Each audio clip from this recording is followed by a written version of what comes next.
Après le premier interrogatoire chez Anne, très bref celui-là, puis chez Caïphe où Jésus reste environ 1 heure et demie, il traverse la cour et est emmené au corps de la garde.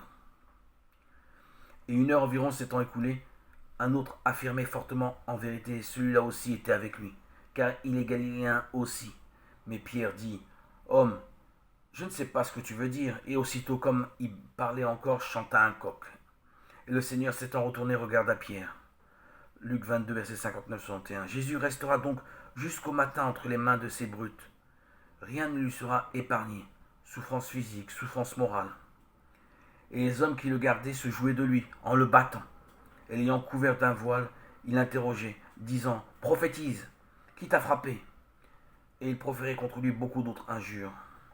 Luc 22, 63-65. Et leurs mains n'avaient rien d'amical, et leurs plaisanteries étaient aussi lourdes que leurs mains. Et rien n'est aussi excitant que de taper sur quelqu'un qui ne peut se défendre. Quand on pense que c'est là une chair vivante, plus sensible et plus aimante que toute autre chair, et le Verbe s'est fait chair, et que c'est là le Fils de Dieu, anéanti, encore plus écrasé dans son âme que dans son corps par ses humiliations de vallée. Prophétise-nous, Christ, qui t'a frappé. Matthieu 26, verset 68.